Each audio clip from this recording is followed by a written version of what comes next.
En sala de espera, ¿sí? Escribo yo en sala de espera. Dale, chicos, 7 y 2, Ya, vamos, ahora sí dejamos bienvenidos. entrar. Yo pongo mute a todos. ¿Y música me la hay? Ok,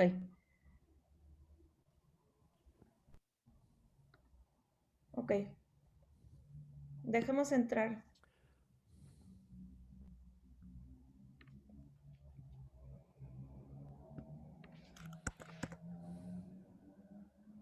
גול. להתגבר לשוב הביתה, לא לחפש מקום אחר. הגיע הזמן להשתנות, גם אם פספסנו את החלום, אפשר לרדת, יש רכבת, חזרה לשכונות. הכל אפשר רק אם נרצה, המחפש תמיד מוצא, גם אם הוא נמצא אי שם הרחק בקצה. אותות שמיים לא ננעלו, כשהבן קורא הצילו. Hola, buenas noches, bienvenidos a esto que es Sumen Keilah. Bueno, tenemos mucha gente todavía en nuestra sala de espera, así que vamos a estar aguardando unos instantes para empezar con esta charla tan esperada del día de hoy. Son las 7 y 3 minutos, me imagino que vamos a estar esperando solo un ratito más, un par de segundos, y desde ya, qué lindo ver tanta gente, gente de muchos lugares, gente de Chile, gente de Paraguay, gente de Argentina, obviamente nuestro invitado del día de hoy desde Israel, a quien ya vamos a presentar como corresponde. Mientras tanto, a ver, más o menos algún gesto para ver si arrancamos o tenemos mucha gente todavía por empezar. Esperamos un ratito más entonces. Perfecto, vamos a esperar unos instantes más. Son las 7 y 4.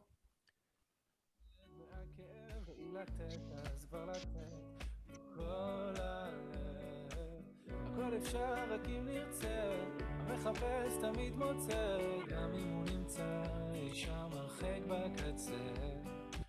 דלתות שמיים לא ננעלו, כשהבן קורא הצילו, אבא שבשמיים מגיע אפילו שעשינו משהו רע, הוא מוחל וסולח, מושיט ידו לעזרה, ונותן ברחמה את הכוח לתקן ולשוב אליו. שעשינו משהו רע, הוא מוחל וסולח, מושיט ידו לעזרה. Bueno, ahora sí, bienvenidos a todos. Esto es Sumen Keilah, esta propuesta que tiene Hebraica de Perú para toda la Keilah de Lima y obviamente hoy sin fronteras para toda la Keilah unida del mundo, podemos decir, porque es un tema que nos interesa a todos, es un tema que nos atraviesa de alguna forma a todos los judíos del continente, del mundo. Así que primero que nada, quiero agradecer muchísimo a la gente de Hebraica de Paraguay, y a la gente del Estadio Israelita Maccabi de Chile, quienes enseguida se sumaron a esta propuesta, aceptaron ser partes de la invitación. Así que a mis queridos amigos Mariano y Jessy, muchísimas gracias. Y obviamente también agradecerle a la Noara Tzioni, que estamos haciendo esta actividad en conjunto, asociados, Shituf Peulah, y esto gracias a la excelente buena predisposición que tiene obviamente la Nagá, pero también su nuevo Sheliach,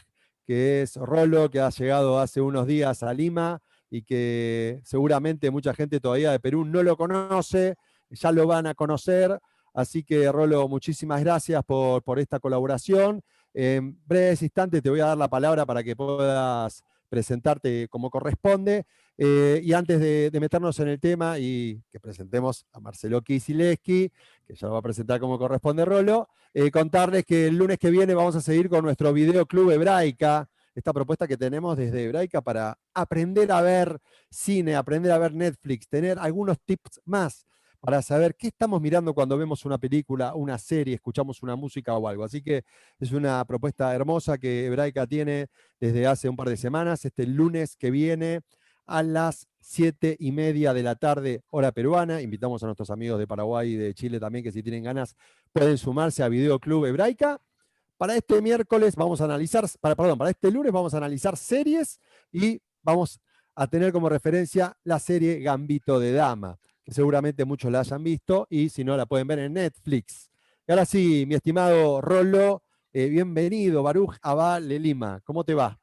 Bien, bien, muchas gracias, Ale. De verdad que, bueno, para mí es un placer poder saludarlos esta noche. Soy, como dijo Ale, el nuevo Sheliach Rolo Modelis, que ha llegado a esta familia, a esta Keilah de Perú, para trabajar en Anoar Atzioni, y realmente, junto a mi familia, para nosotros es un gran placer en esta época tan desafiante para Israel ver tanta gente aquí, con ganas de apoyar, aprender y instruirse para este desafío que tenemos los judíos fuera de Israel, como es la Sbará. La verdad que como representante de Anoar, sí, es para mí un gran orgullo y un placer saber que la juventud de la comunidad está comprometida con la educación judía y con el Estado de Israel.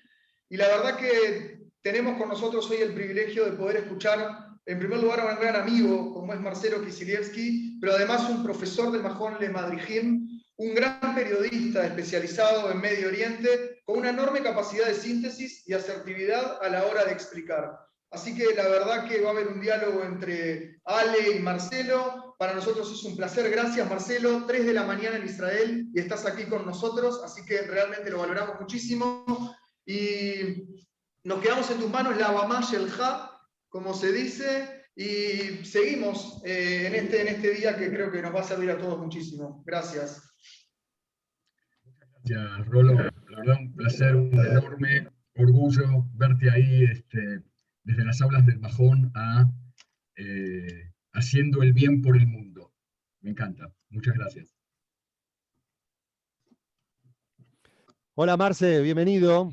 3:10 de la mañana en Modín, en tu hermosa ciudad de Israel, tomando unos mates para empezar la mañana y obviamente me imagino la expectativa de qué va a pasar en el día a día de Israel, más en estos días.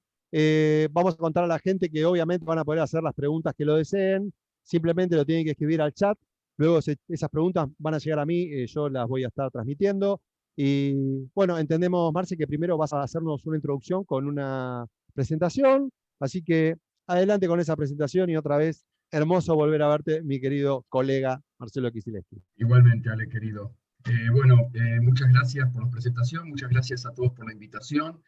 Me disculpo por la voz tomada, es una cuestión de horario, con el mate ahí tratando de calentar la garganta. Y vamos muy rápidamente a recorrer el operativo, pero desde un punto de vista analítico, no tanto de la información, porque entiendo que la gente que está acá es porque ya está muy interesada y que ya se está informando desde hace tiempo. Yo voy a compartir pantalla, voy a mostrar nada más algunas fotos y vamos a ir viendo algunas claves para entender el operativo, tanto cómo empezó, como, bueno, cómo sigue y cómo puede terminar. ¿Está bien? Y después de que termine este operativo también, ¿qué va a pasar a futuro? Porque, ok, si termina como terminaron otros operativos, eso quiere decir que estamos en un loop, en un problema, que más o menos estoy haciendo una especie de spoiler. Acá está, guardando los muros. Y entonces, ¿cómo termina? Vamos a empezar por acá. Yo voy a tratar de hacer función proyección.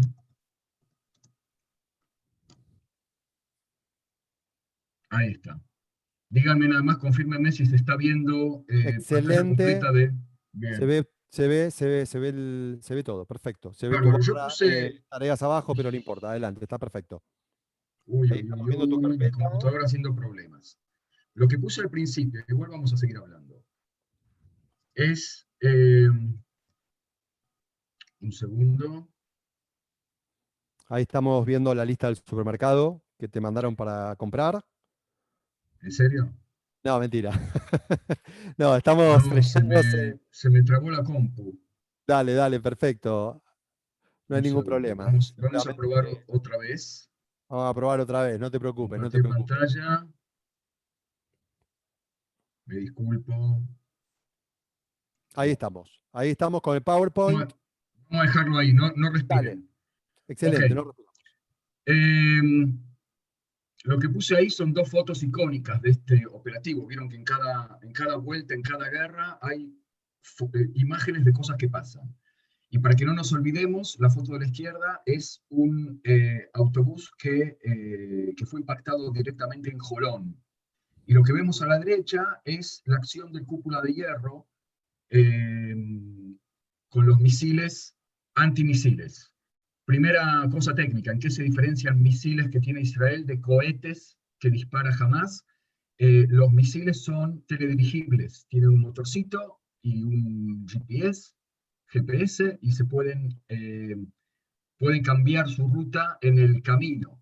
¿Okay? Los misiles del Hamás, habrán visto otra foto, yo de casualidad no puse otra donde se ven también los cohetes del Hamás que van derecho. ¿Sí? ¿Por qué? Porque los colocan en posición, los apuntan y los disparan, y a donde cae, cae. Es una bala de pistola, digamos. Entonces tiene bastante poca puntería, de hecho. Pero hay que decir también, después vamos a volver a decir, que el Hamás ha mejorado su puntería, por otro lado. Entonces, por un tema también de trabajo de inteligencia, ellos saben un poco más hacia dónde disparar los proyectiles. Lo primero que salió a la luz en los medios de comunicación fue el tema de Sheikh Jarrah. Una propiedad de una ONG de judíos en el barrio de Sheikh Jarrah en Jerusalén Oriental, que la Corte de Justicia les reconoció la posibilidad de desalojar a inquilinos que se negaban a pagar. ¿Y por qué se negaban a pagar? Porque negaban ellos o militantes palestinos el derecho de propiedad judía sobre esa propiedad. La mala suerte fue que esto se hizo en el mes de Ramadán. Es decir, yo a veces digo, la justicia israelí, la justicia es ciega, o debería ser ciega, la justicia israelí a veces es demasiado ciega. No me voy a meter acá en la discusión conspirativa de si esto estaba planeado o no estaba planeado, eso lo dejo a la opinión política de cada uno, pero yo no creo, personalmente yo no lo creo. Es más, tanto gente a la izquierda en Israel y en el mundo como a la derecha, nuestro primer ministro Benjamin Netanyahu, comparten esa creencia de que no hay una justicia independiente tampoco en Israel. Y entonces, esto fue lo que pasó. No es el episodio inicial. Paralelamente, yo voy a mostrar primero una foto. Lo que hay en Sheikh Jarrah es la tumba de Shimon HaTzadik, Shimon el Justo, que no es un Cohen Gadol, un sumo sacerdote de Israel en la época del Segundo Templo, sino que son dos, abuelo y nieto, que se llamaban Shimon. Entonces no se sabe exactamente a nivel histórico de quién es la tumba, pero sí es las dos personas, digamos, que son honradas en ese lugar, y está en el medio del barrio de Sheikh Jarrah en Genital, que básicamente es un barrio palestino, fuera de este lugar que pertenece adentro de la tumba de Shimon HaTzadik, Shimon el Justo. Y lo que va a empezar a pasar paralelamente es una dinámica bastante destructiva dentro de Jerusalén, que es este tema que ustedes habrán escuchado también, sobre árabes palestinos de Jerusalén Oriental que tienen un desafío de TikTok. Y en ese desafío de TikTok tienen que abofetear o humillar a judíos ultraortodoxos en la vía pública, filmarlo y subirlo a TikTok. Esto hizo que también en el mes de Ramadán empiecen a caldearse los ánimos, que empiecen a haber devoluciones por parte de judíos. La policía, uno de los lugares donde se producían estos tipos de roces era en la explanada de la Puerta de Damasco, donde se reúnen, ahora vuelvo sobre esa foto, pero donde se reúnen musulmanes, jóvenes especialmente, en esta explanada, que es la explanada del Shar Shem, la Puerta de Damasco, en la ciudad vieja de Jerusalén, a socializar, ¿no? La policía, debido a estos roces, no tuvo mejor idea que cerrar esta explanada, con lo cual se produjeron más disturbios todavía. Se empezaron a producir tremendos disturbios con piedras y con bombas Molotov. La policía al mismo tiempo en Sheikh Jarrah, más al norte de la ciudad vieja, reprimiendo también. Y este señor, que se llama Itamar Ben-Gvir, que es líder, es uno de los referentes, si no el principal referente hoy por hoy, de la ultraderecha religiosa en Israel, no tiene mejor idea que instalar su despacho de parlamentario, de diputado de la Knesset, en el medio de Sheikh Jarrah. ¿Cómo lo hace? Como lo ven, una mesa de picnic plegable, con una lona atrás que dice despacho del diputado Itamar Ben-Gvir. Ese es todo el despacho, él con su celular.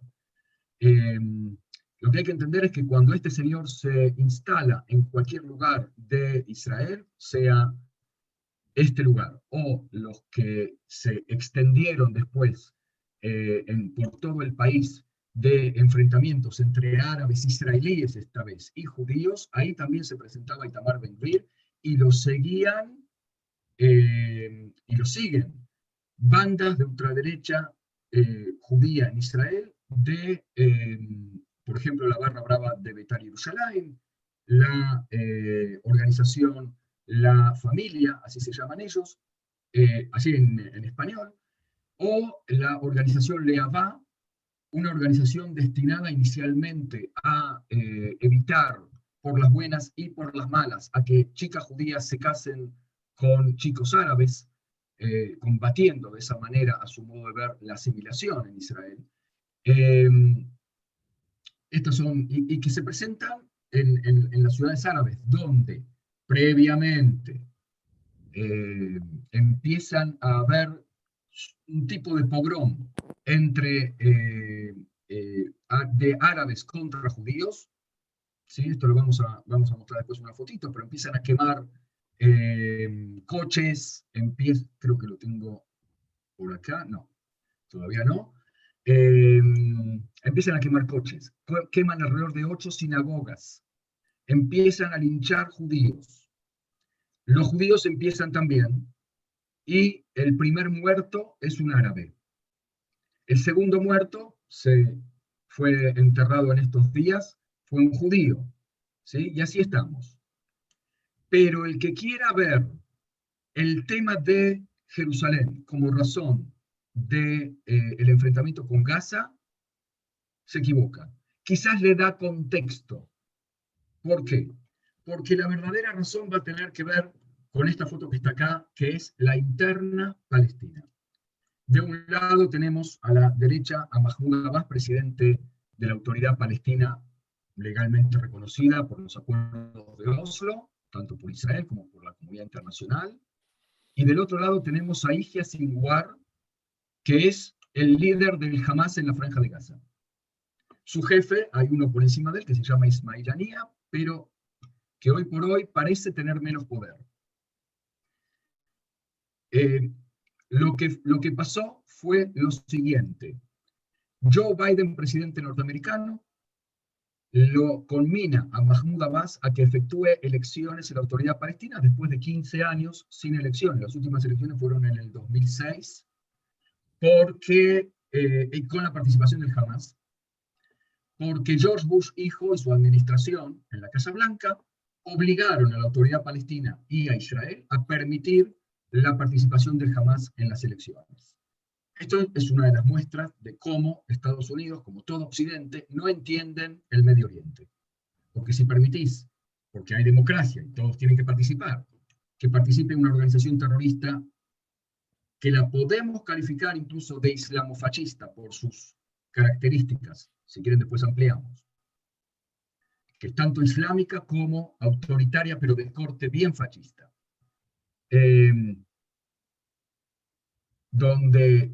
O sea, si permitimos una organización así que participe, tenemos que preguntarnos qué pasa si ganan. Y el Hamas ganó. Si Estados Unidos dijo, no van a ganar, porque los pueblos quieren la democracia. ¿Cómo van a elegir a una organización antidemocrática? Bueno, pero entonces, ¿para qué lo dejaste participar? Resulta que el Hamas vino, vio y venció en las elecciones del 2006.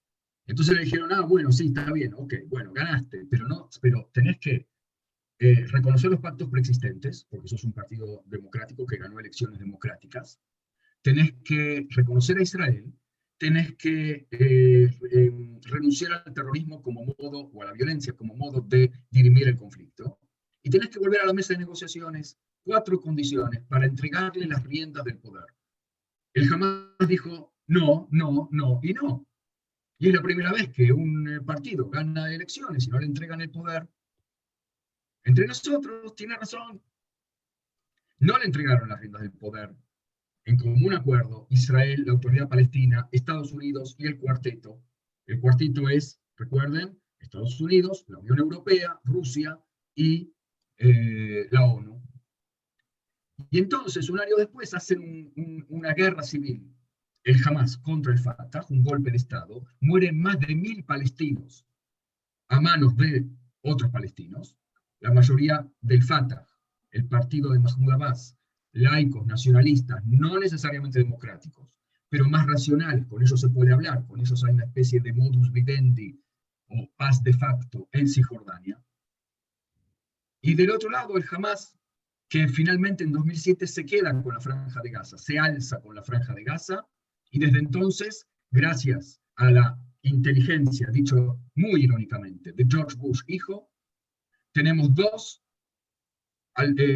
autoridades palestinas paralelas, una en la Franja de Gaza y la otra en Cisjordania, que son irreconciliables porque una apoya, por lo menos de palabra, la idea de 2 estados, que es la autoridad palestina en Cisjordania, Mahmoud Abbas, heredero de Yasser Arafat, firmante de los acuerdos de Oslo, que quieren, por un lado, 2 estados.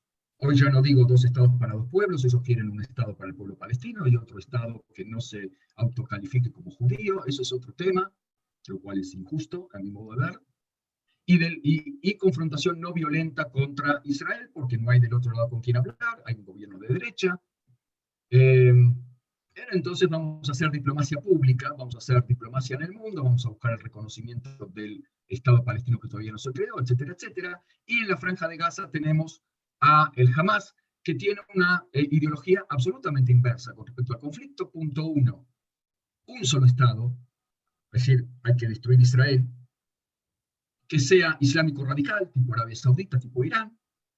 Y punto 2, mantener viva la llama de la confrontación violenta contra Israel, es decir, la yihad. ¿Por qué? Porque todo Israel no es solamente tierra ocupada, sino también profanada desde el punto de vista del dogma de la tierra sagrada musulmana. Entonces, no puede haber 2 estados, porque eso es aceptar por default una soberanía no musulmana sobre tierra sagrada musulmana. Hasta acá es la interna. Pero entonces, ¿qué fue lo que pasó entonces? ¿Qué fue lo que pasó ahora? Joe Biden le dice a Mahmoud Abbas, tenés que hacer elecciones, te estoy devolviendo la plata que te sacó Donald Trump, restituir los fondos de financiación de la UNRWA, la Organización para Refugiados, y así un montón de cosas, y por lo tanto quiero que hagas elecciones. Mahmoud Abbas dice, bueno, está bien, no me conviene, pero ¿qué vamos a hacer? Cuando Biden deshace el error de George Bush hijo y se da cuenta que jamás va a ganar de nuevo en Cisjordania y en Gaza, dice, vamos a permitirle a Mahmoud Abbas que anule las elecciones previstas para septiembre próximo. Mahmoud Abbas dice, bueno, está bien, las voy a anular, y entonces el Hamás y Sinwar, para más datos, amenaza a Mahmoud Abbas con que si anula las elecciones, Palestina arderá. Mahmoud Abbas anuló de todos modos las elecciones, porque no le queda otra, porque no puede arriesgarse a perder su feudo, a perder sus beneficios, a perder su gobierno y su vida. Y entonces Palestina ardió. Simbólicamente, Yahya Sinwar aprovechó la situación que describíamos al principio en Jerusalén para montarse en esas razones y crear una épica también en el camino, ya que estamos, lanzando 6 misiles, si se acuerdan, a Jerusalén, trazando un puente simbólico entre Gaza y Jerusalén, cosa que no ocurría en las vueltas anteriores. Y entonces, el mensaje es bastante en capas. Una le está diciendo a Mahmoud Abbas, acá estoy, cuidado porque me provocaste. Segundo, le está diciendo a los palestinos, al pueblo palestino, no es Mahmoud Abbas y el Fatah los que están defendiendo los intereses palestinos, es el Hamas que realmente se preocupa por ustedes y va a defender nuestros grandes símbolos, Al-Quds, Jerusalén, y la mezquita del Aqsa, que está en peligro, porque todo el tiempo están reciclando el viejo mito que ya tiene un siglo de existencia, inventado inicialmente por el famoso, el nefasto mufti de Jerusalén, Haj Amin el-Husseini, allá por los años 20 del siglo pasado. Al-Aqsa está en peligro. Y entonces somos nosotros los que vamos a defender. También al mismo tiempo es un mensaje para el mundo árabe. Ustedes firmaron los acuerdos de Abraham, los acuerdos con los Emiratos Árabes Unidos, Bahrein, Sudán, ¿sí? Está en la cola Marruecos, está en la cola también Yemen, está en la cola también Arabia Saudita. Piensen de nuevo, nos olvidaron demasiado rápido, ¿sí? Porque esta cosa de firmar con Israel, aun cuando el tema palestino no se resolvió, era una ruptura de paradigma en el mundo árabe y en la dinámica del conflicto árabe-israelí, ¿sí? Entonces, están los palestinos acá diciendo, el Hamas específicamente, think again. Piensen de nuevo, porque nos olvidaron demasiado rápido. ¿Ok? Empezó levemente con los globos incendiarios y luego con los misiles. Ahora bien, el ejército del Hamas. Vamos a tener que empezar a llamar al Hamas ejército. ¿Sí? Sigue siendo una organización terrorista porque le dispara a civiles. Pero sería un cambio de concepción mental de cómo nos aproximamos al tema Hamas, empezar a ascenderlos de categoría. ¿Sí? No son ya la banda de terroristas zaparrastrosos que eran en el pasado, están muy profesionalizados, tienen mucho dinero, son, si no me equivoco, ahora considerados la tercera organización terrorista en el mundo en cantidad de dinero, ¿ok? Y tienen 2 departamentos o 2 armas en ese ejército. El arma de cohetes, que acá no figuran todos, figuran los Qassam, ¿se acuerdan? Los misiles caseros, figuran los Grad de fabricación soviética, y empiezan los de fabricación palestina de mediano y largo alcance. Este es el Qassam, que es un tubo de iluminación de calle. Lo roban, lo cortan y le ponen cositas adentro, especialmente azúcar y cosas que explotan, y clavos y cosas de metal para que, porque no tiene mucha onda expansiva, entonces por lo menos que salten para todos lados los clavos.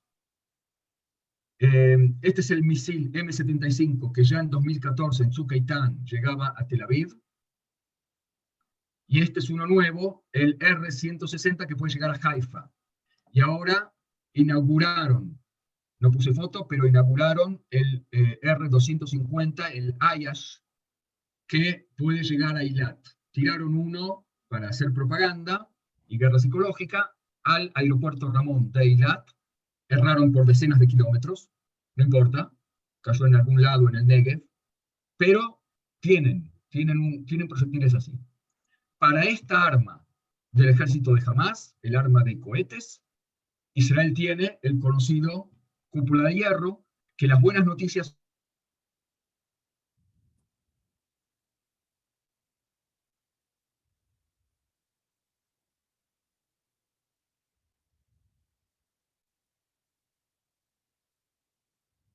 mantener hasta el día de hoy el 90% de efectividad de sus misiles antimisiles del sistema cúpula de hierro.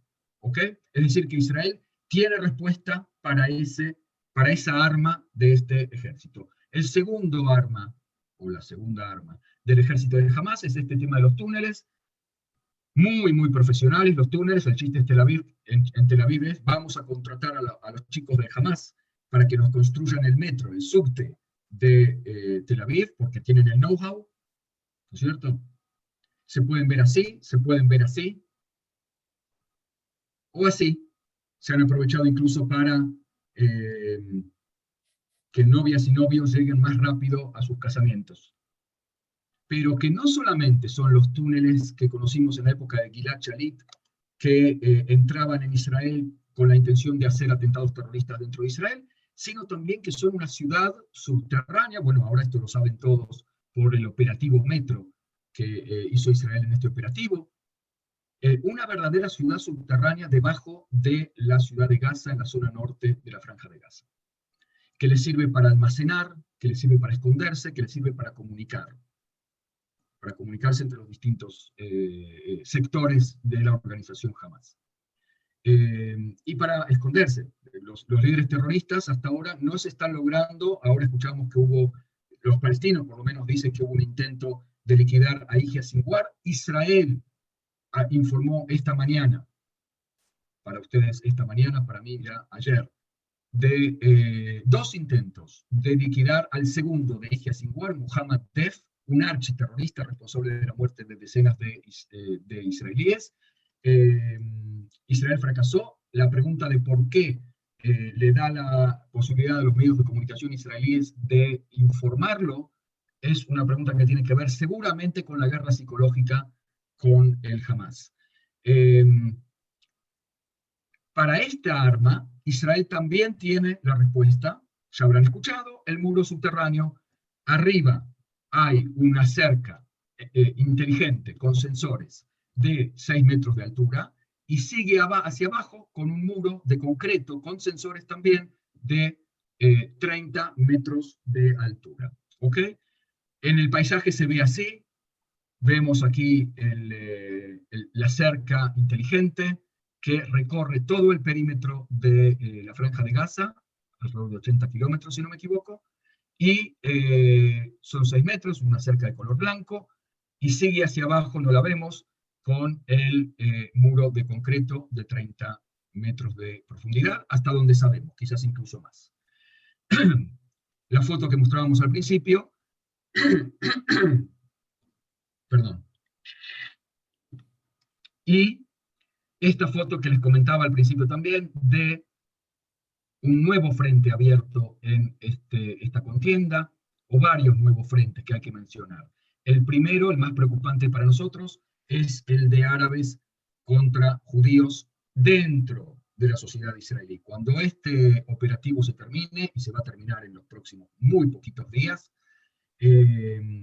nos va a quedar esto para resolver. Extremistas árabes israelíes contra extremistas judíos israelíes. Y esto hay que recalcarlo, que son, por un lado, los márgenes de la sociedad, tanto de un lado como del otro. Estamos hablando de familias del crimen dentro de la sociedad árabe, muy preocupante de por sí, contra estas bandas de ultraderecha israelíes que mencionábamos antes, la familia, Leabá, etc. ¿Por qué digo extremistas y que son los márgenes?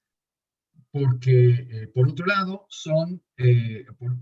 la sociedad, la mayoría absoluta de la sociedad árabe israelí y la mayoría absoluta de la sociedad judía quieren vivir en paz y quieren vivir juntos. Hay incluso ahora manifestaciones de miles de judíos y árabes juntos marchando en los puentes sobre las carreteras y tratando de hacer ruido también de que árabes y judíos en Israel se niegan a ser enemigos. Ese sería un poquito el lema.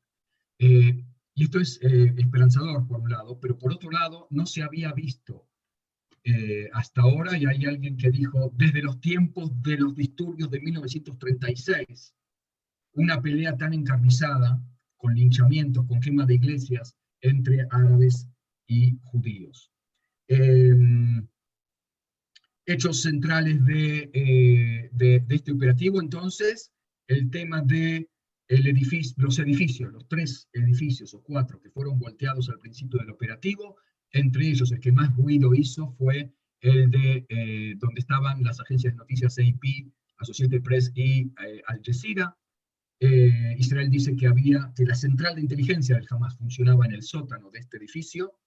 Y el tema del operativo Metro, que fue una especie de estratagema que ya habrán leído, donde se informa que Israel está por entrar por tierra con su ejército, en tweets que recorrieron el mundo, el New York Times y todos los medios informaron que empezaba el operativo terrestre. El Hamas le creyó, también Israel puso tanques y convocó a la reserva, o 9.000 soldados de la reserva, para entrar por tierra. Esto era una maniobra de distracción y de engaño. Cuando los miembros del Hamas se agrupan en los túneles para tender las trampas mortales al ejército que entraría por tierra, ahí entraron 160 aviones de la Fuerza Aérea y lanzaron 450 bombas de 1 tonelada cada una en una noche. Es decir, la buena noticia es que están localizados más o menos los túneles. La mala noticia y la buena noticia también es que con mucha puntería, intentando lo menos posible víctimas civiles en todos estos operativos. Eso también mejoró Israel. Acuérdense que Tzuk Eitan terminó con 1.800 muertos palestinos, de ellos alrededor de 600 civiles, ¿sí? Ahora estamos en alrededor de 200 muertos en total, y más de la mitad de ellos terroristas del Hamas, de distintos rangos, bastante altos también. ¿Okay? Pero también decenas de civiles, pero son muchísimos menos que en Tzuk Eitan. Y eso también hay que señalarlo. Esta es una foto del operativo Metro, o el operativo Subte, si sos argentino, ¿sí? Y tenemos que mencionar que el Hamas, a pesar de este nuevo golpe militar de Israel, que tiene por objetivo, vamos a sacar esto para no distraer, el objetivo de Israel, ¿cuál es? Reconstruir principalmente el poder de disuasión. No es acabar con el Hamas, no es voltear al Hamas. Es reconstruir el poder de disuasión y ganar tiempo.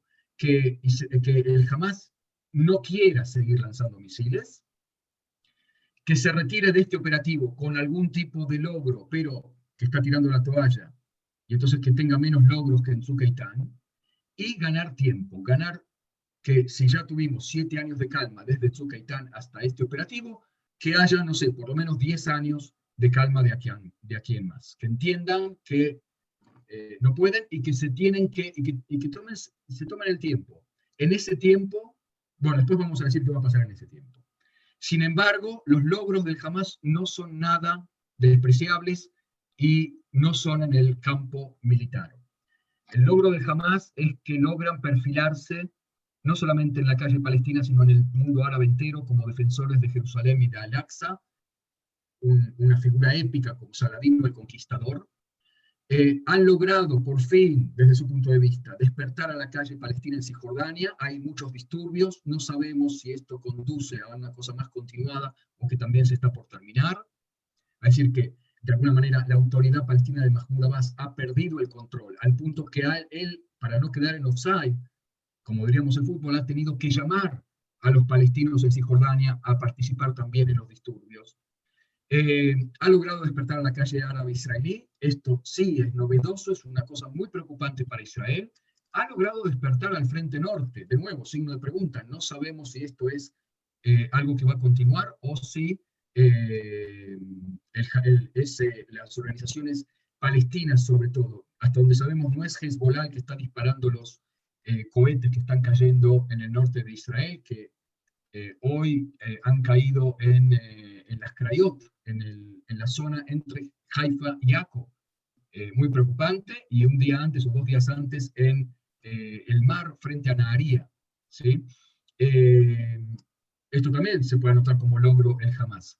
Y de nuevo lo que decíamos antes, poner en pausa, aunque sea, yo lo puse en pausa. No creo que sea definitivo que los países árabes se den vuelta y deshagan los acuerdos con Israel, porque hay intereses mucho más fuertes que esto. Pero donde los regímenes en el mundo árabe tienen que decir, bueno, no estamos a favor de Israel en esto, estamos en contra y estamos a favor de la causa palestina, etcétera, etcétera. ¿Está bien? Por supuesto que hay que agregarle a esto las muchísimas manifestaciones en el mundo, y ustedes deben ser testigos de ello, en contra de Israel, es decir, el aumento de la hostilidad hacia Israel, y el aumento, no sé si del antisemitismo, pero sí de las muestras de antisemitismo. Siempre la discusión es si el antisemitismo ya estaba y ahora muestra la cabeza, o es más antisemitismo que antes. ¿Está bien? Por último, ¿cómo va a terminar? Buena pregunta. El operativo va a terminar de tres maneras posibles. O Israel dice, bueno, hasta acá llegamos, logramos lo que queríamos, nos vamos. O por mediación egipcia, un acuerdo con el Hamas, o que nos lo digan desde afuera.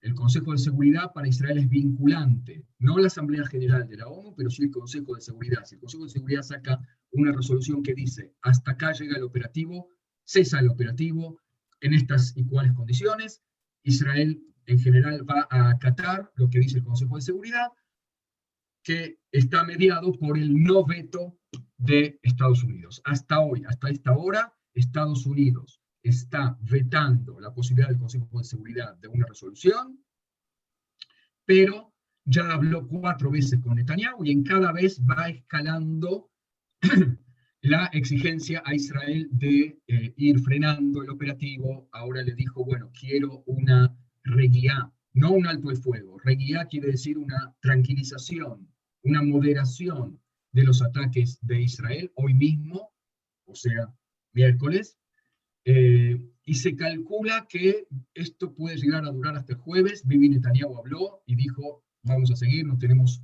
un stopper en la mano, con lo cual, un poco lo que se lee entre líneas es que le está pidiendo a Biden un par de días más, 2 o 3 días más. ¿Está bien? Esta es la perspectiva. La última pregunta es, ¿y entonces qué? ¿Sí?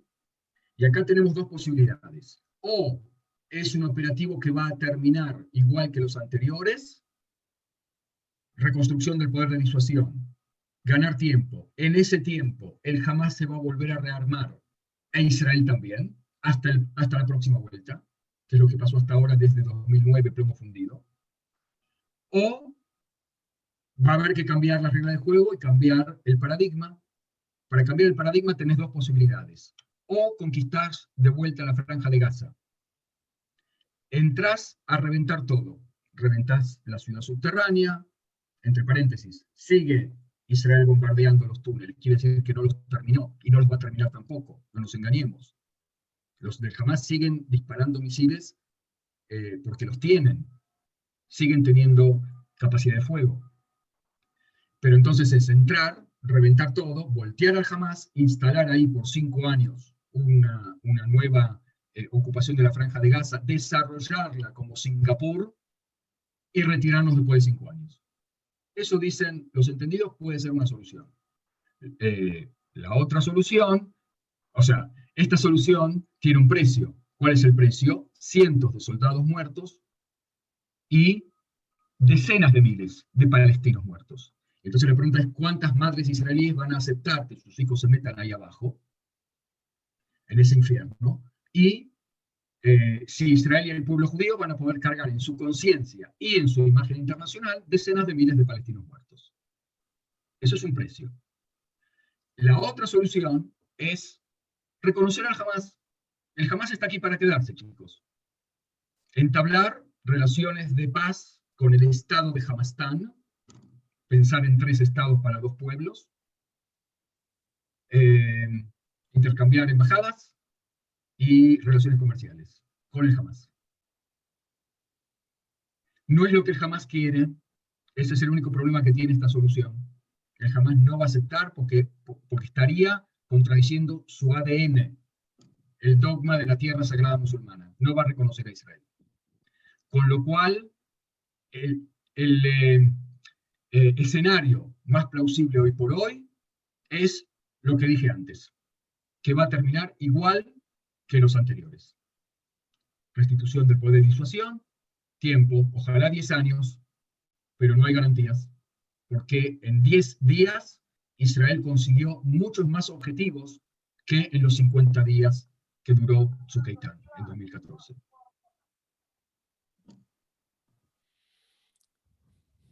Qué Creo que perspectiva, terminé. ¿cierto? Qué situación difícil. Gracias, Marce, ante todo.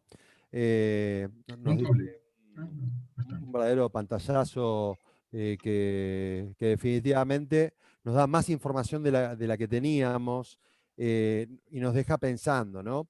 En principio, quizás una apuesta en común y que seguramente les debe pasar a muchas de las personas que están en este Zoom.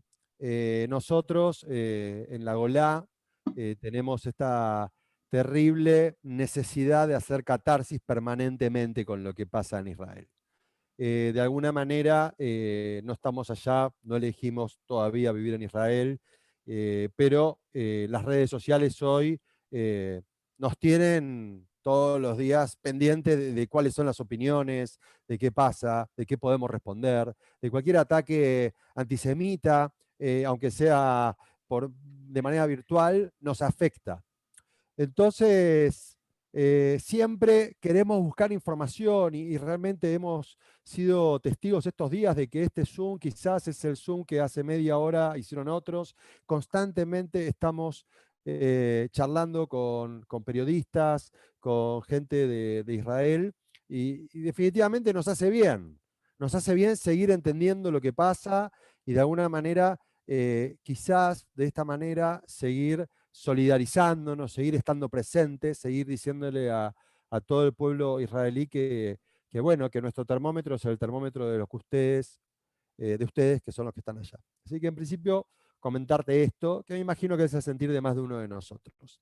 Segundo, y con respecto a las redes sociales, porque lo acabo de traer el tema, es cómo vive el israelí el antisemitismo de las redes sociales. Yo sé que por ahí no es un tema inmediato o no es un tema importante que tiene que ver con el conflicto, pero definitivamente es colateral, porque uno hoy ve en las redes sociales que, por ejemplo, empleados judíos de Google le exigen a la empresa que se pronuncie en contra de Israel. Y tantos otros movimientos o tantos otros espacios, incluso de judíos, hoy están teniendo una opinión poco feliz, poco simpática para los intereses del Estado de Israel. Más allá de tener que soportar a todos los antisemitas y a todos los antisionistas y a todos los pro-terroristas, porque una cosa es ser pro-palestino y otra cosa es ser pro-terrorista. Entonces, sí, ahí viene mi pregunta, ¿cómo vive el israelí el conflicto en las redes sociales?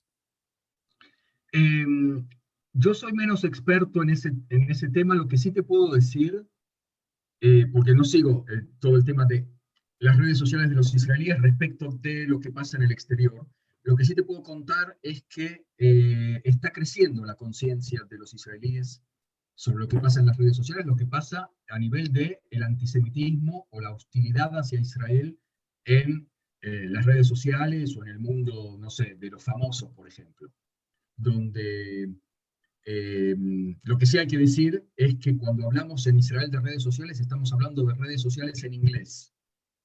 Y por eso en América Latina quizás se ve menos la presencia de la respuesta israelí o de israelíes en las redes sociales en América Latina, ¿sí? Porque lo que más le duele al israelí, porque entiende inglés y porque está muy, muy relacionado con Estados Unidos, es lo que pueden decir estas diputadas palestinas en el Congreso norteamericano, demócratas, que están presionando a Biden desde el lado izquierdo, o la modelo palestina norteamericana Bella Hadid, o Yadid, ¿sí? Y entonces lo que está pasando es una serie de celebridades de la farándula israelí, como Gal Gadot, como Noah Tishby, que están, una modelo cantante, no me acuerdo, pero que es nueva, no la conozco, ¿sí? Que están saliendo a la palestra en las redes sociales en inglés.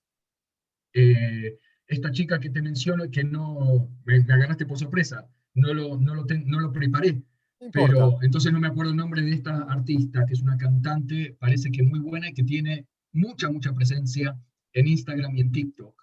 Está usando a Instagram y TikTok para hacer asbará, porque se dio cuenta que, bueno, que una chica muy joven, adolescente casi, que tiene que, se dio cuenta, o sea, asume que tiene una función social que cumplir. Y muy bien de su parte, sí, muy valiente. Hay árabes también, árabes israelíes que están respondiendo en las redes a las diputadas árabes en Estados Unidos, por ejemplo. Es como si hubiera un upgrading también de Israel en las redes sociales. Te iba a preguntar algo con respecto a los árabes israelíes, te lo voy a dejar para dentro de un ratito porque tengo también preguntas del público. Bueno, lo primero que surge tiene que ver otra vez con la ONU, con estos espacios dentro de estas organizaciones internacionales ganadas muchas veces por gobiernos cercanos al terrorismo de Hamas. Pero ¿hay algún tipo la pregunta es, ¿hay algún tipo de condena de parte de la ONU con respecto a Hamas, o por ser Hamas un movimiento terrorista, no se le da el lugar para poder recibir algún tipo de reprimenda? No, lo más parecido a eso que tenemos, Ale, es que la OEA ha declarado a la Hamas como organización terrorista. Hmm. Pero la ONU en su Asamblea General sirve para lo que decíamos antes, para que los gobiernos árabes puedan salir del offside, ¿sí? Y cumplir, hablar para cumplir contra Israel. Israel sabe que están hablando para cumplir. Los árabes saben que los israelíes saben. ¿Sí? Claro, Porque es como que el lo gobierno más importante son los palestino... negocios que hay entre ellos y no las buenas relaciones, dicho no tan irónicamente, las buenas relaciones que hay entre ellos, que se están construyendo desde hace muchos años, y que esto sin duda le pone un poquito de sombra a esas relaciones. Pero no van a alcanzar para, en mi opinión, y de muchos, para socavarlas.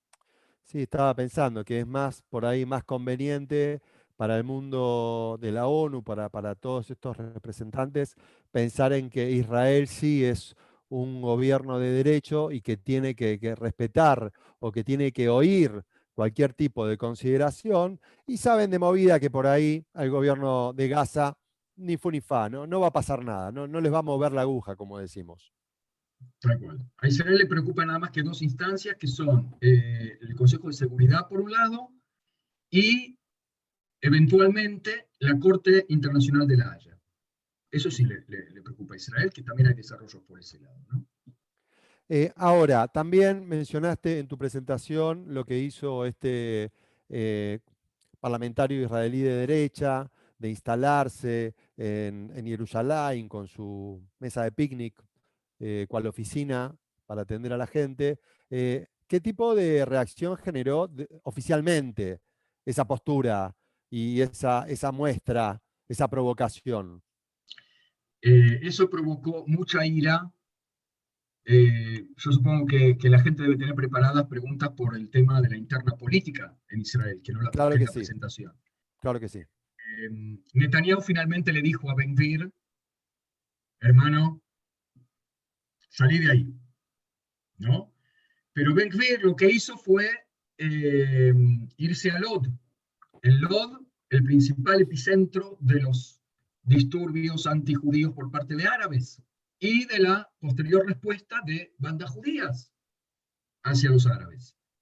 Hay que decir, para aquellos que la policía no está actuando, por un lado, no es tan desacertado decir eso, pero por otro lado ya hay 250 arrestados judíos por los disturbios y alrededor de 1.200 árabes arrestados. Es decir, que la policía sí está investigando, sí está haciendo arrestos, está tratando de actuar, está vaciada la policía. Acordémonos que en Israel, chicos, no hay presupuesto nacional hace ya 3 años. Y entonces la policía se ha vaciado de personal. El jefe de la policía, el mafcal, ¿cómo se diría? El comandante general de la policía, el comisario general, no ha sido nombrado durante 2 años. Y cuando nombraron a alguien que parece que no tiene tanto liderazgo. ¿Puede llegar a tener que ver esto o no con los juicios a Netanyahu? Puede no tener que ver. Eso ya es incluso, yo diría, opinión política. Yo no me voy a meter en esa discusión, con vuestro permiso, porque hay hechos y hay lecturas. Los hechos son que Netanyahu ha permitido, ha empujado incluso a la entrada de Ben Gvir en la Knesset. a su partido Poder Judío, fíjense el nombre de su partido.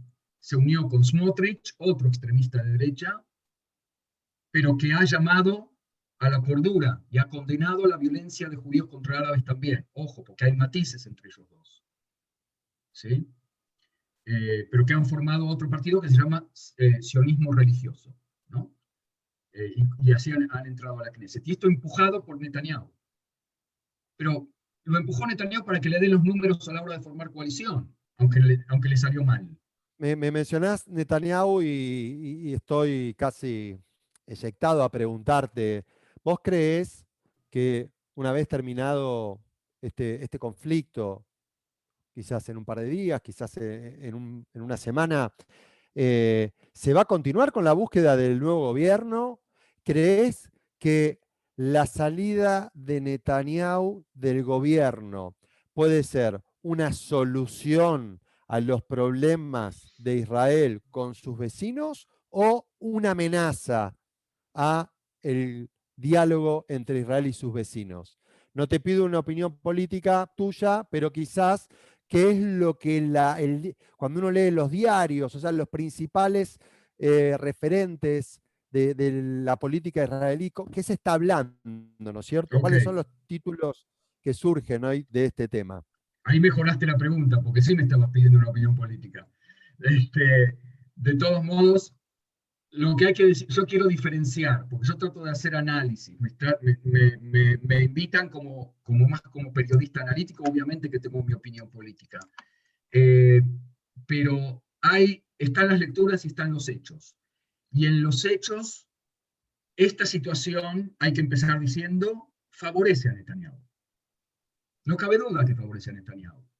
¿Por qué? Porque en el momento que empiezan los disturbios entre árabes y judíos, y en el momento que empiezan los ataques del Hamas y el operativo israelí en Gaza, Bennett sale diciendo, el gobierno del cambio, Memshelet HaShinui, ha dejado de ser relevante. Y empieza a negociar con Netanyahu el regreso hacia su égida. Una de las posibilidades es que Netanyahu le está ofreciendo hoy por hoy que después de las próximas elecciones, ya me adelanto, es el escenario más factible hoy en día, quintas elecciones, el partido de Naftali Bennett y Ayelet Shaked, Yemina, se fusione con la lista del Likud en 8 lugares reales dentro de la lista. Y le ofrece también Netanyahu a Bennett que entre en un gobierno de rotación donde el primero sea Bennett los primeros 2 años. Pequeño problema, porque como en el cuentito de la rana y el escorpión, creo que es así. Exactamente. Netanyahu es Netanyahu.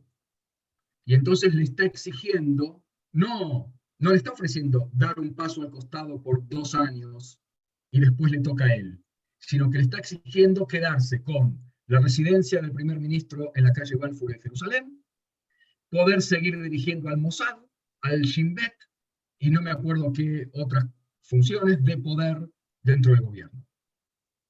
Pero entonces, ¿en qué quedamos? ¿Te estás corriendo o no te estás corriendo? Como es Netanyahu, no se está corriendo. Lo que hay que decir, por lo menos desde mi punto de vista analítico, es si Netanyahu diera un paso al costado del todo por 2 años, tiene posibilidades de juntarse con Bennett, que tiene el interés de que, dadas sus idas y venidas, de estar de acuerdo primero con ir con Netanyahu y negociar la posibilidad de que haya un gobierno con el partido Ram, partido árabe, siendo él de derecha religiosa, su partido. Y después ir con Lapid, que también se tendría que basar en el apoyo de un partido árabe como Ram o quizás como la lista unificada. Ahora volvés, te bajás de la posibilidad de un gobierno de cambio que te hubiera convertido en primer ministro junto con Lapid. Quiere decir que no tiene columna vertebral, como se dice en Israel. Y volvés con Netanyahu. Entonces, el cálculo político hoy por hoy es que Bennett no pasaría el umbral, si fuera solo a las elecciones, no pasaría el umbral mínimo. ¿Cuánto tiempo tiene Bennett para armar gobierno y si esta situación que hay hoy pospuso el armado de la próxima coalición? Sí, totalmente. Le quedan 16 días, no a Bennett, sino a Lapid, para formar gobierno. Y Lapid también le está ofreciendo a Bennett ser primero en la rotación. Ujú. Lapid salió diciendo, antes de Lapid, Bennett dijo entonces, el gobierno del cambio no es relevante, y Mansur Abbas, el líder de RAM árabe, también dijo, no, ya no puedo, no le queda plafón político en su electorado para ir a un gobierno que está reprimiendo a los árabes en Israel y que está haciendo un operativo nuevo en Gaza. Acordémonos que RAM es el partido religioso de los árabes israelíes. Tienen la misma ideología que el Hamas, es el movimiento islámico, pero Mansur Abbas había cambiado últimamente su discurso, declarándose israelí, la fidelidad al Estado, y entonces se hizo potable, medio rompió filas con el otro partido, y se hace potable para un gobierno sionista. ¿Sí? Pero ahora se tuvo que bajar de eso, por lo que está pasando. Con lo cual, la situación, el operativo en Gaza y la situación entre árabes y judíos, definitivamente favorece a Netanyahu. La pregunta es, que se está discutiendo y la que yo no me voy a pronunciar porque realmente no tengo una opinión del todo formada y porque creo que ya es una cuestión de lecturas políticas de cada uno, si lo digitó desde el principio o no. Tanto anti-Bibis como pro-Bibis están diciendo que no, de ninguna manera, Netanyahu maneja la situación y está en control, un poco se le fue de las manos, pero el culpable es el Hamas. Y los otros y tienen pruebas también para probártelo. Y los otros están diciendo, no, fue digitado por Bibi, definitivamente, hizo A, B, C, D, y te lo prueban. Y todos tienen razón. Y entonces, por eso yo digo que queda a la opinión política de cada uno pensar eso, que además es irrelevante, porque los hechos son los hechos. Y los hechos son que esto favorece a Netanyahu. Una pregunta Cada uno que, ya es discusión. Marce, una pregunta que estuvo dando vueltas mucho apenas empezó este conflicto y cuando uno ve cómo está tan armado el Hamas, es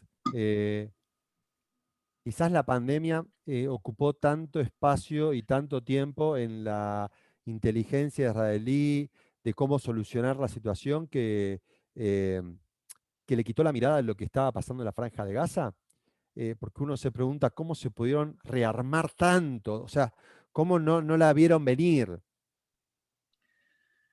Eh, es muy buena la pregunta, porque la inteligencia israelí es tan buena que saben más o menos lo que tiene puesto el jefe del Hamas cuando va al baño y habla por el celular y escuchan lo que habla por el celular. El problema es, ¿qué haces después con esa información? Es decir, que Israel no es que no vio el rearme del Hamas, lo vio al detalle el rearme del Hamas, al punto tal que saben exactamente por dónde pasan los túneles dentro de Gaza. La pregunta es de concepción. O sea, lo que pasó en Yom Kippur también. La información de inteligencia estaba de los movimientos de tropas y qué sé yo. Pero la conclusión a la que se sacaba era, no, son maniobras, es todo psicológico, no se van a animar a atacarnos. Hasta una semana antes, o hasta el día de que el Hamas dispara los misiles famosos contra Jerusalén, la estimación de inteligencia es, el Hamas no está interesado en una escalada. Ojo, hay algunos que están diciendo hasta hoy en día, el Hamas quiso lanzar esos misiles hacia Jerusalén para trazar ese puente simbólico que hablábamos antes, acá estamos nosotros defendiendo al Aqsa, y después mandarse a guardar. No lo vamos a saber nunca si esa fue la intención. Uh-huh. Pero esto de decir, no estar interesados en una yo creo que no, ojo, yo creo que, pero de nuevo, es una lectura mía. El Hamas sabe cuáles son los parámetros de Israel para iniciar un operativo. Uno de ellos es dispararle a metas estratégicas, como Tel Aviv, Aeropuerto Ben Gurión, Jerusalén. El contorno de Gaza no. Es decir, que jamás sabe cuándo apretar, qué botón apretar para activar a Israel como si fuera un jueguito de computadora. Marce, tengo algunas preguntas más, no lo quiero hacer muy larga, yo sé que de madrugada por allá. Igual te queda, me dijiste que ahora ya estás despierto y Ya está. ya te tenés Después que de quedar esto me hasta voy a las 6 de la trabajar. mañana, me dijiste, así que podemos seguir, ¿no? Pero tengo unas preguntas más que quiero hacerte del público y después me quedan unas preguntas a mí.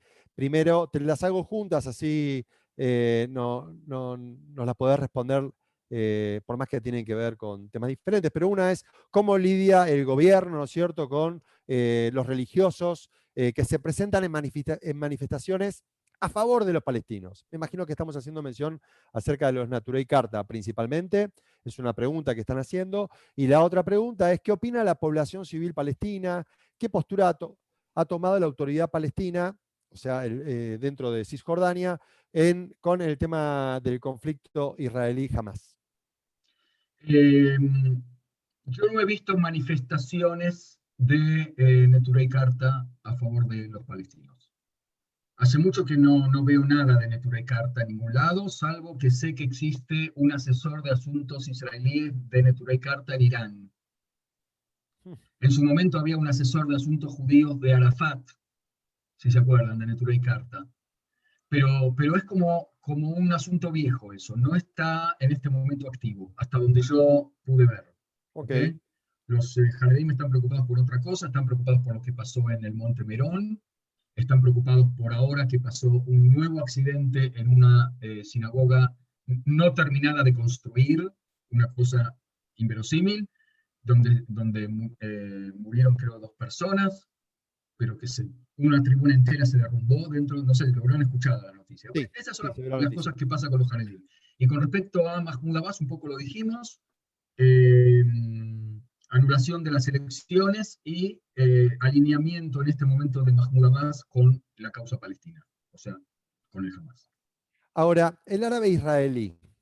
Este árabe israelí que vos recién nos comentabas, que la gran mayoría quiere vivir en paz, quiere tener sus buenas relaciones con los vecinos, quieren que los israelíes vayan a comer a sus restaurantes, quieren tener esta cotidianeidad que uno supo ver en muchas ciudades en Israel con población árabe importante. ¿Qué opina de esto?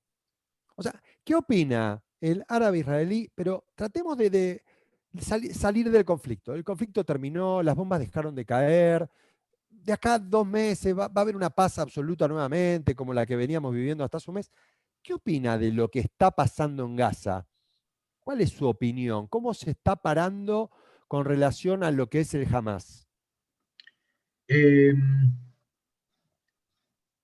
La opinión de la sociedad árabe está dividida, o sea, no se puede decir el árabe israelí, como tampoco se puede decir el judío israelí. ¿Cuál? ¿No? Creemos que la mayor parte de los árabes israelíes quisieran que esta pesadilla pase. Contaba un amigo del mundillo nuestro que se llama Darío Teitelbaum, ¿no? de Ashomer. Entra en un negocio en Tira, en el norte, cerca de Haifa, y el vendedor árabe le pide sacarse con él una selfie. Y Darío se saca la selfie y le dice, ¿pero por qué haces esto? Y lo estoy haciendo con todos mis clientes judíos, para que todo el mundo vea, lo subo después a las redes, para que todo el mundo vea que judíos y árabes somos amigos en Israel. Yo supongo que, por ejemplo, los comerciantes árabes que tienen clientela judía deben estar muy preocupados. Eso para empezar, es decir, que mucha gente que está preocupada por su situación personal, como es natural en cualquier conflicto, en cualquier situación. Yo estoy preocupado por si me vuelven a encerrar o con la pandemia o con los misiles y no puedo llegar a trabajar, voy a perder plata, no voy a poder dar clase. Médicos y enfermeros en los hospitales, que hay muchos árabes. ¿Cómo los van a tratar sus pacientes judíos y sobre todo los familiares de esos pacientes judíos? Donde ya se han visto, qué sé yo, hechos de violencia entre pacientes y médicos, más allá de árabes y judíos, sino porque no me atienden a tiempo y cosas por el estilo. Es decir, que va a lo cotidiano ya, ¿no? De repente surgen, mi esposa enseña también en la universidad, y hay árabes y judíos en la clase, y en el WhatsApp pueden aparecer pronunciamientos políticos de los alumnos. Ella le dice, no es acá el lugar, pero digamos, hay como una efervescencia. ¿Sí? Es decir, que tenés de todo. ¿Vale? No se puede definir. La mayor parte de los árabes quieren la convivencia. Eso sí lo podemos firmar porque hace también a su bienestar personal el poder vivir en paz y no tener que estar todo el tiempo como minoría, y lo sabemos como judíos en la diáspora, teniendo que demostrar que somos buenitos. Los árabes tampoco quieren eso. ¿Sabes que estaba pensando justo con el tema de los árabes israelíes, ¿no? Y esta representación política tan importante que están logrando con el partido RAM, y justamente este partido RAM también he leído que tiene que ver, o sea, tiene en su tronco, tiene la misma familia de del Hamás. No recuerdo ahora el nombre, si eran los hermanos de no sé qué, no puedo acordarme bien si pertenecían, digamos, al mismo grupo. Digo, ¿no hay forma de que este partido se involucre políticamente en el Gaza y sea una fuerza que le compita al Hamás? No entendí de qué grupo estamos hablando. Este ¿Un grupo partido de moderados? No, hay un partido político que está por ser, que estaba invitado a ser gobierno en Israel, ¿no es cierto? Que hablábamos antes. RAM, RAM, correcto. No hay claro. forma que RAM pueda armarse políticamente en Gaza y ser un contrincante de Hamás. ¿No existiría una cosa así? Y no, porque RAM es un partido israelí. Los que Lo los entiendo, forman lo son los entiendo. ciudadanos Eso, israelíes que vos estás diciendo, bueno, que entren en Gaza. Gaza no es digo eso. como ir a No otro digo país. eso. No digo eso. Yo digo, eh, la misma filosofía Ah, política, ideológica que tiene RAM con su gente en Israel, no hay palestinos que estén en Gaza que vayan por esa línea y que armen un partido que pueda ser incluso ayudado de alguna manera por Israel, si es que le conviene, para poder desbancar al Hamás de su gobierno. hay varias cosas para decir al respecto. Una es que no, porque el partido RAM es que ahora nos está sonando como que de repente se convirtieron en israelíes palomitas liberales. Pero el RAM es el movimiento islámico, lo comentábamos antes, que es la misma ideología de base del Hamas, que a su vez tiene la ideología de base de la hermandad musulmana egipcia. O sea, tierra sagrada musulmana, no hay posibilidad de reconocer a Israel como Estado judío.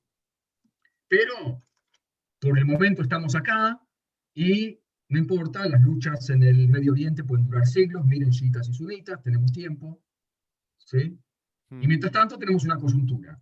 Y en esa coyuntura, dice Mansur Abbas, me conviene ser el que defiende los intereses de la sociedad árabe israelí. Si la pregunta es, si no hay posibilidad de que otra fuerza, una fuerza moderada, como lo entendemos nosotros, potable para nosotros, el buen árabe, digamos así, ¿sí?, le haga un poquito de sombra al Hamás, tampoco. La oposición en la Franja de Gaza no es, hay un poco de Fatah, el partido más moderado, laico, nacionalista de Mahmoud Abbas. Por algún milagro me entero que sí existen unidades del Fatah en la Franja de Gaza. Yo pensé que los habían liquidado a todos, o que los habían echado, o que los habían neutralizado. No sé cuán clandestinos o cuán permitidos están. Pero la oposición verdadera es la Jihad Islámica, a la que el Hamás no puede eliminarla. Es decir, que vos lo que tenés en la Franja de Gaza es una especie de muñecas babushka, y que por eso Israel no voltea al Hamás.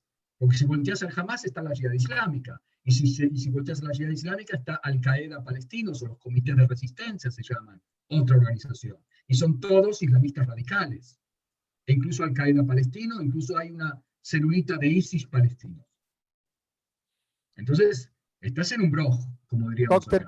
Cóctel complicado de Claro. poder pasarlo, ¿no es cierto? Sí, lo que tenés es una dictadura tremenda del Hamás, que tiene el componente populista, clientelar, quizás como lo podemos conocer en América Latina, junto con el fascista terriblemente represor, y torturador de opositores, y el componente religioso encima. Difícil ser palestino en Gaza. Bueno, Marce, yo te quiero agradecer mucho, te quiero dejar con la última pregunta y que tiene que ver con qué sería para Israel salir airoso de Gaza hoy. Efectivamente, Israel, Ale, está tratando de encontrar lo que acá llaman la foto del triunfo. ¿Sí? Pudo haber sido el tema de la operación Metro que comentábamos antes de los túneles, pudo haber sido. Es decir, para algunos militares seguramente lo ideal hubiera sido, bueno, ese día, decir, bueno, terminamos, los hicimos bosta, digamos, hablando mal y pronto, nos vamos, porque nosotros queremos, ¿sí? Pero el operativo siguió porque el Hamas estaba lanzando muchos todavía misiles de largo alcance, llegando hasta al norte de Tel Aviv, Herzliya, Ranana, no sé qué. Y entonces el operativo siguió porque aparte el banco de blancos, el banco de metas del ejército sigue estando muy alto. Hay muchos, es decir, una foto del triunfo sería liquidar a este Muhammad Def, por ejemplo, o a Yahya Sinwar. Ahí sería una foto de triunfo. Pero de nuevo, va a ser un triunfo militar, donde va a obligar a Hamas a tirar la toalla, que ya la tiró, eliminación de edificios. Muchas casas de los altos jerarcas del Hamas fueron eliminadas. Las casas, es decir, de nuevo, el bienestar personal de estos jerarcas es algo que les afecta bastante, porque les destruyeron casas, mansiones, con pilete, con piscina, con un montón de cosas. Pero por otro lado, no tienen a dónde volver, y entonces andan escondidos por todos lados y circulando en coches y en motocicletas. Y de ahí el ejército, o escondidos en los túneles, donde el ejército quiere tratar de encontrarlos, está encontrando a algunos, a otros no, a los más altos no. Esa sería una foto de triunfo. Pero sería una foto militar, porque en todo lo demás, el Hamas gana. Si matan israelíes, gana Hamas. Si matan Israel, palestinos civiles, si Israel comete un error y se le escapa un misil a donde no se le tiene que escapar y mueren, no sé, decenas de palestinos en un día, eso va a ser también un triunfo del Hamas. Y por eso hay muchos que dicen, vámonos, terminemos esto cuando estamos todavía con la mano en alto. Quizás la efervescencia que se generó en la interna social en Israel también hay que tomarlo como parte de un triunfo de Hamas, ¿no? Totalmente, que es lo que nombrábamos antes como uno de los grandes triunfos de Hamas, porque esto va a durar más que el operativo. Marce, muchísimas gracias. Sé que son las 4:20 para vos en este momento, que sigas teniendo un gran día, que sea un día que te encuentre en paz muy pronto. Ojalá que las cosas se den para vos, para tu familia, para toda la gente de Israel. Y bueno, te agradezco muchísimo, creo que fue maravilloso poder contar con vos. Y cuando tengamos una diferencia horaria más corta, te vamos a volver a llamar, si te parece. Quiero agregar nada más una sola cosa, y que es el tema de que la sociedad israelí está segura, a nivel físico, quiero decir, ¿sí? Estamos bien cuidados, así que por eso no tenemos que estar preocupados, no en un 100%, ya han visto las noticias, pero estamos muy cuidados y muy entrenados para estar cuidados, ¿ok? Así que tranquilidad por ese lado, más optimismo que eso no puedo dar, por lo menos en esta noche. Bueno, y hablando de lo que nombraste recién de que están cuidados, la semana que viene, aprovecho ya para contar un poquito, el miércoles que viene vamos a hablar con el señor Chocrón, que es un ex vocero de Tzal y de Miluim en Israel. Vamos a hablar especialmente el tema del ejército moral. Vamos a hablar de qué hablamos cuando hablamos de Tzal, un ejército moral. La verdad que quiero agradecerle a Yahim Mandelbaum, viceembajador de Israel acá en Perú, que nos está gestionando esa nota para la próxima semana. Agradecerte otra vez, me encanta charlar con vos, Marcelo, y haberte tenido en este espacio, así que muchas gracias, y agradecerle otra vez también a mis amigos Mariano y Jessica de Paraguay y Chile respectivamente, que se suma más gente, la verdad que es genial, muchísimas gracias, y quiero dejar a Rolo que pueda, así como empezó, termine con la charla con Marcelo del día de hoy. Bueno, muchísimas gracias, Ale. Gracias, Marcelo. De verdad que muy enriquecedor todo, muchísima información. Y en nombre de la TUNUA y de ANOVA Accionista también en Perú, les queremos comentar que próximamente vamos a estar también en Yituf Peulá en conjunto con Hebraica, pero vamos a dar la iniciativa de ANOVA con todo lo que tiene que ver con Asbará. Y vamos a estar haciendo cursos de Asbará para toda la comunidad. Ya vimos que hay mucha información por delante, hay mucho para aprender. Sin duda importante, así que esperamos próximamente estar llegando a todos ustedes con muchas más propuestas de este estilo para poder seguir formándonos, informándonos y teniendo cerca, en su caso, nuestro segundo hogar, en el caso de Marcelo, mi hogar. Así que muchísimas gracias a todos y gracias, Ale, por dejarnos y ser parte de esta actividad en conjunto, y saludos a todos. Un placer nuevamente. Gracias, buenas noches. Espero que tengamos una hermosa semana acá miércoles para todos.